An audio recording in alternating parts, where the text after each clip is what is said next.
I never thought I'd be the kind of person who ended up in this situation. I've always seen myself as loyal, dependable, the kind of partner you could trust without a second thought. But sometimes life has a way of testing your boundaries in the most unexpected ways. And for me, that test began on a weekend trip I never should have agreed to. It all started when my girlfriend suggested we spend a long weekend at a rented cabin with a few of her close friends. I wasn't against the idea. She'd been wanting to introduce me more to her circle, and I figured it would be fun to escape the routine of work and city life. I imagined hikes during the day, barbecues at night, laughter echoing through the woods, and a chance to strengthen not just my relationship with her, but my bond with the people she valued. The group consisted of my girlfriend, myself, and 3 of her longtime friends, a married couple named Alex and Jen, and a single friend, Kara. I'd met them briefly before, but only in passing at a few gatherings. This trip was going to be the first time I'd actually spend significant time with them, all under one roof. From the moment we arrived, the cabin had an energy that felt both relaxed and charged. The place was cozy, tucked away in the woods, with a big deck and, most notably, a hot tub out back that everyone commented on immediately. Bags were dropped, drinks were poured, and within the first hour, it felt less like a group of acquaintances and more like a gathering of close friends. The first day went smoothly, light hikes, shared meals, silly board games. Everyone seemed to fall into a natural rhythm. I found myself laughing more than I expected, feeling comfortable in ways I hadn't anticipated. Kara, in particular, stood out. She was vibrant, the kind of person who commanded attention without even trying. She cracked jokes effortlessly, teased everyone in a playful but sharp way, and had this unspoken confidence that made people gravitate toward her. At first, I didn't think much of it. She was just fun to be around, and it was easy to get swept up in her energy. But there were little moments I couldn't quite shake. Like the way she'd hold my gaze a beat longer than necessary when we were talking, or the playful smirk that seemed to tug at her lips whenever she directed a joke at me. At dinner that night, when I was helping pour wine, her fingers brushed against mine just a little too long as she reached for her glass. By the time evening rolled around, someone suggested we try out the hot tub. Everyone thought it was a great idea, and there was this buzz of excitement as people started changing and gathering towels. I told myself it was just a normal part of the weekend, but I could feel a nervous energy building in me that I couldn't quite explain. When we all settled into the water, the mood was lighthearted, the air filled with laughter and steam. Drinks were flowing, and the conversations became looser, more playful. Kara sat diagonally across from me, and though there were plenty of people between us, I found myself aware of her presence in a way that felt unsettling. She'd laugh at something and toss her hair back, her eyes glinting in the dim light, and even in the middle of a crowded hot tub, it felt like she was speaking directly to me. The alcohol probably didn't help. Everyone was a little louder, a little bolder. At one point, someone suggested a drinking game, which turned into a series of dares and forfeits. Most of them were harmless, singing a line from a song, telling an embarrassing story, doing a silly dance while half submerged in water. But as the night wore on, the dares started skating a little closer to the edge. When it was Kara's turn, she was dared to whisper something she'd never admit out loud into the ear of the person sitting closest to her. She leaned over, chose me, and whispered something so quietly I could barely make it out. "You don't even realize how attractive you are, do you?" Her words were simple, but they landed with the force of a secret I wasn't supposed to hear. I laughed it off nervously, pretending it was just part of the game, but my chest felt tight. No one else knew what she'd said, and that made it worse. It created a shared secret between us, a thin invisible thread that suddenly tethered us together in a way I didn't want to admit. The night went on like that, playful, intoxicating, filled with moments that felt too charged to be innocent. My girlfriend was there, laughing along, completely unaware of the silent undercurrent running beneath the surface. I tried to focus on her, to remind myself of why I was there, but every time I looked away from Kara, I'd catch her eyes on me again. That same smirk, that same glimmer, as if she knew exactly what she was doing and enjoyed watching me wrestle with it. Eventually, people started to get tired. Some went inside to change. Others lingered a little longer. My girlfriend excused herself first, saying she wanted to shower and get ready for bed. I told her I'd be up shortly, but the truth was, I stayed because I didn't trust myself to move just yet. I needed the space to clear my head, to make sense of the feelings that had crept in and refused to let go. By the time I finally stood up to leave, Kara caught my wrist under the water. It wasn't forceful, just a brief, gentle hold, but it sent a shock through me all the same. When I looked at her, she didn't say a word. She just let me go and leaned back casually, as if nothing had happened at all. That night, lying in bed next to my girlfriend, I couldn't sleep. My body was there, but my mind was elsewhere, caught between guilt and a pull I didn't want to acknowledge. I told myself it was just the alcohol, just the atmosphere, just harmless fun. But deep down, I already knew this was the start of something dangerous, something that would test the very core of who I believed I was. The next morning, I tried to shake off the strange tension from the night before, convincing myself it was all in my head. I told myself that Kara's whisper, the touch under the water, the looks across the steam, they didn't mean anything. People flirt when they drink, lines get blurry, and maybe I had simply imagined more than was there. That was the story I wanted to believe. But all throughout the day, it became harder to hold on to that version. Every interaction with Kara carried a weight that wasn't present with anyone else. When she passed me a plate at breakfast, her fingers brushed mine again, deliberate and lingering. When we were walking the trail later that morning, she slowed down until we were side by side, asking me questions that felt more intimate than casual. How I really felt about my relationship, whether I was truly happy, whether I ever thought about what else might be out there. I tried to answer neutrally, steering things back to safe ground, but the way she listened made me feel exposed, like she could see right through every carefully chosen word. And she didn't let up. There was always a comment, a smile, a glance that told me she knew the effect she was having on me, and she was enjoying it. By the afternoon, I was restless. I found myself watching her when I shouldn't have been, feeling a knot tighten in my stomach every time she laughed at something I said, every time she leaned a little closer than necessary. It wasn't just harmless banter anymore. It was building into something neither of us could keep pretending was innocent. That evening, the group once again ended up on the deck, drinks in hand, music playing softly in the background. The atmosphere was looser than the night before, but the undercurrent between Kara and me had only grown stronger. My girlfriend was in high spirits, talking animatedly with Jen and Alex, her attention fully on them. Kara, on the other hand, kept finding reasons to drift closer. At one point, she leaned over to make a joke, her hand resting on my knee for a second too long. No one else noticed, but it was enough to set my pulse racing. When the hot tub suggestion came up again, I hesitated, knowing exactly where this was headed if I allowed it. But I didn't object, and soon enough we were all back in the steaming water, laughter echoing into the night. This time, Kara deliberately positioned herself right next to me, leaving no space between us. Her thigh brushed against mine under the water, and she didn't move away. I told myself to stay calm, to focus on the group, but she leaned in to whisper something, her lips grazing my ear. "You're making it too easy," she murmured, a playful tone in her voice. My breath caught, and I didn't know how to respond. The others were distracted, lost in their own conversations, and for a few terrifying seconds it felt like Kara and I were in our own private world. The turning point came when someone suggested going inside to start a movie. One by one, people climbed out of the tub, wrapping themselves in towels, chatting casually as they disappeared into the cabin. My girlfriend was the last of them, telling me to come in soon, her smile warm and trusting. I nodded, promising I'd be right behind her. But when the sliding door closed, it was just Kara and me left in the water. The silence between us was deafening.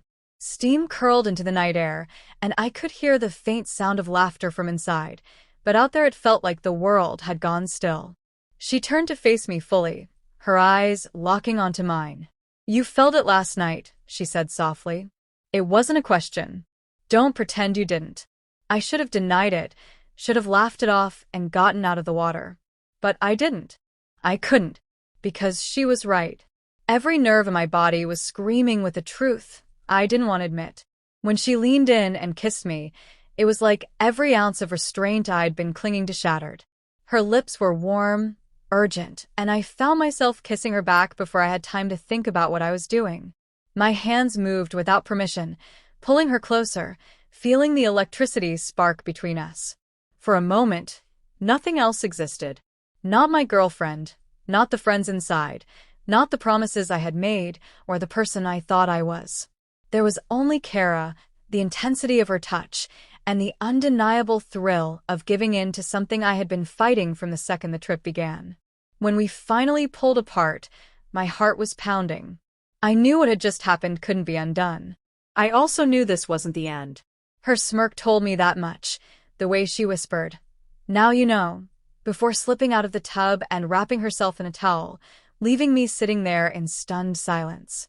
I stayed outside for several minutes, trying to gather myself, but there was no undoing it. I'd crossed the line, and the weight of that realization pressed down on me even as I finally stood, went inside, and pretended everything was normal. My girlfriend smiled at me from the couch, curling up to make room for me beside her. I sat down, forcing a smile, but my mind was still replaying the kiss, the feeling of Kara's lips, the rush of adrenaline that came with betrayal. I told myself it was a mistake, a moment of weakness, something I could bury and forget. But deep down, I knew it was only the beginning. The door had been opened, and shutting it again would be harder than I wanted to admit. The next morning was the hardest part. I woke up beside my girlfriend, her head resting on my shoulder, her breathing slow and peaceful, and all I could think about was what I had done the night before. The kiss wasn't just a mistake, it was a choice, and now it was lodged in my mind like a splinter I couldn't dig out. I wanted to believe I could compartmentalize it, bury it under layers of normalcy, but from the second I opened my eyes, guilt settled over me like a weight. Breakfast was quiet chaos. Everyone moved around the kitchen, cooking, pouring coffee, joking about who had snored too loudly. On the surface, everything seemed normal, but I couldn't stop noticing the way Kara acted. She wasn't obvious. If anything, she was almost too casual. She laughed at the right times, joined conversations easily, and made it seem like nothing had happened. But every once in a while, I'd catch her eyes on me, and the smallest smirk would tug at her lips, a reminder of the secret we now shared. That secret gnawed at me. Sitting there with my girlfriend across the table, her face bright with laughter, her hand reaching for mine casually as she passed me a plate, I felt like a fraud. I smiled, nodded, even kissed her cheek when she leaned in, but it was all mechanical. Inside, I was at war with myself, torn between wanting to confess and terrified of what that confession would destroy. Throughout the day, I noticed little shifts. Kara seemed bolder, not in public ways, but in the small moments. A passing touch on my back as she moved behind me. A whisper of my name when no one else was listening. A look that lingered just long enough to remind me of the night before. And every time, I felt my chest tighten with equal parts fear and longing. My girlfriend didn't notice, or maybe she trusted me too much to imagine anything out of place. She went on enjoying the trip, chatting with her friends, pulling me into group activities, completely unaware of the storm brewing inside me. Watching her smile made it worse. Every time she laughed or squeezed my hand, the guilt dug deeper. She didn't deserve any of it, and yet I couldn't undo what had been done. That evening, we all gathered again for dinner. The conversation was light, the wine flowing freely, but I felt like I was on edge the entire time. Kara sat across from me, her foot brushing mine under the table, and though I tried to move away, she kept finding me. It wasn't accidental. She was testing me, reminding me, holding me in that silent grip only the two of us could feel. When everyone drifted off afterward, some heading to bed, others cleaning up, I found myself alone in the kitchen with her. She leaned against the counter, sipping from her glass, and for a few seconds we just stared at each other. No words, no smiles, just the heavy silence of everything unspoken between us. Finally, she broke it. "You're not going to tell her," she said quietly. It wasn't a question. It was a statement, confident and sure. I shook my head, though the truth was I hadn't even decided. But she was right. As much as part of me wanted to confess, the thought of shattering my girlfriend's trust, ending the relationship in an instant, was unbearable. I couldn't bring myself to do it. Kara smiled slightly, as if she'd been expecting that answer all along, and walked past me without another word. That night in bed, I barely slept. My girlfriend curled against me, comfortable and trusting, while my mind raced.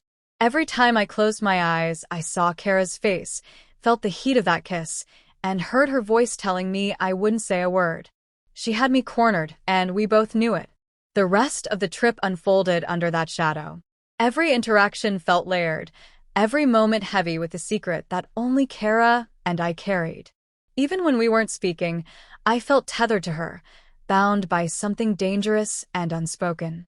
The more I tried to act normal, the more obvious it became to me that I wasn't. I was different now, split in two. The version of myself my girlfriend saw, and the version Kara had drawn out of me.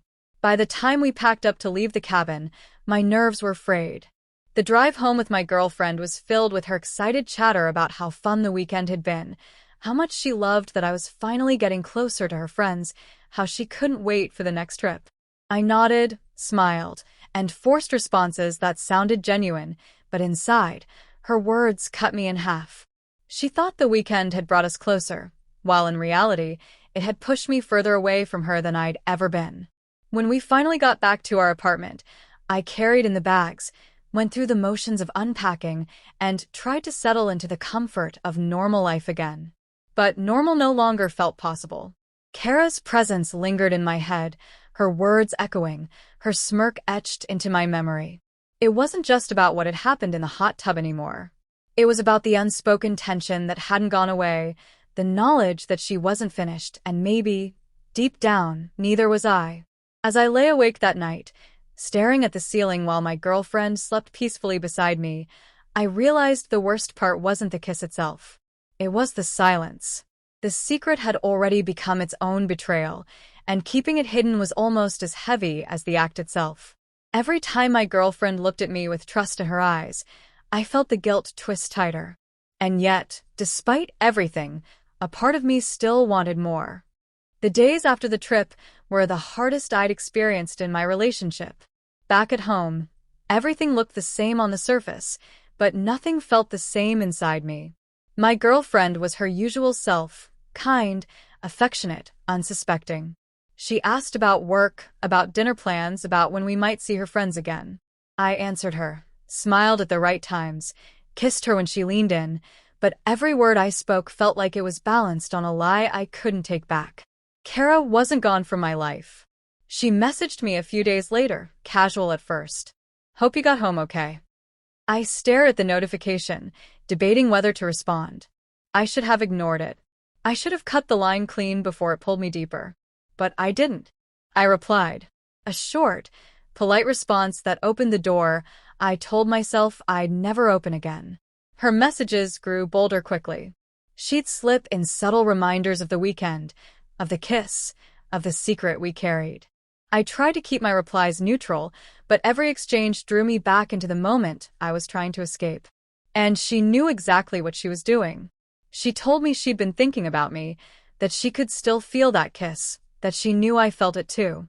I wanted to deny it, to shut her down, but the truth was I had been thinking about her. The guilt lived side by side with the desire, feeding off each other until I couldn't tell where one ended and the other began. Every time my girlfriend smiled at me, the guilt sharpened. Every time Kara reached out, the desire surged. I was trapped between two versions of myself, and the pressure was suffocating. One night, my girlfriend was sitting on the couch beside me, laughing at something on her phone, completely at ease. And I realized I couldn't keep doing this. The weight of what I was hiding was too much. I felt like a coward, like someone who had already betrayed her far worse by pretending nothing had happened. I opened my mouth to tell her the truth, but the words stuck in my throat. I couldn't do it. The image of her face crumbling, of the trust in her eyes breaking, froze me in place. Instead, I told her I was tired and went to bed early, lying awake for hours, staring at the dark ceiling, hating myself for my silence.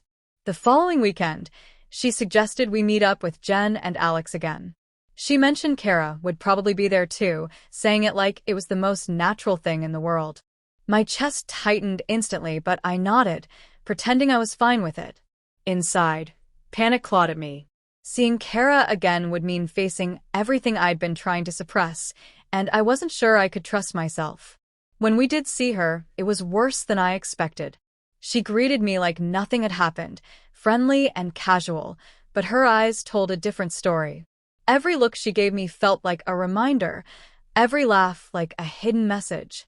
I tried to focus on my girlfriend, to anchor myself in the life I wanted to protect, but the tension was always there, humming under the surface. That night, lying in bed after we got home, I realized the truth. There was no way forward that didn't involve loss. If I confessed, I would lose my girlfriend, the relationship we had built, the trust she had given me. If I stayed silent, I would lose myself, piece by piece, to the guilt and the secret. Either way, something was going to break. I started avoiding Kara after that. Ignored her messages, kept my distance when we were all together, forced myself to create space. It wasn't easy. Part of me craved the thrill, the attention, the rush of being wanted by someone I couldn't have. But the other part of me, the part that still wanted to be the person my girlfriend believed I was, knew I had to choose. Weeks went by, and the silence stretched. My girlfriend never suspected, never questioned. She still looked at me with complete trust, and every time she did, the guilt cut deeper. Eventually, I realized that was my punishment. I would carry the secret alone, live with the knowledge of what I had done, and let it eat at me quietly. She didn't deserve the pain of knowing, and I didn't deserve the comfort of confession. Even now, I replay the weekend in my head. The laughter, the hot tub, the kiss. I wonder how different things might have been if I had walked away, if I had kept my distance, if I had been stronger. But the truth is, I wasn't. I let the moment take me, and now I live with the consequences. It's strange how a single choice can ripple through everything you thought you knew about yourself. Before that trip, I would have sworn I was incapable of betrayal. Now I know better. I know how easy it is to step over the line when temptation is right in front of you, and how impossible it is to step back once you've crossed it. The story doesn't have a clean ending. I'm still with my girlfriend, still pretending, still carrying the weight of what happened. Kara and I don't talk anymore, not openly at least, but the memory lingers. Sometimes I catch myself thinking about her, about what might have happened if we hadn't stopped at just a kiss, and that thought terrifies me. Because if I could give in once, what would stop me from giving in again? Maybe one day the truth will come out. Maybe I'll gather the courage to confess, or maybe circumstances will expose me. Until then, I live in the gray space between who I want to be and what I've done. And that space is lonelier than I ever imagined.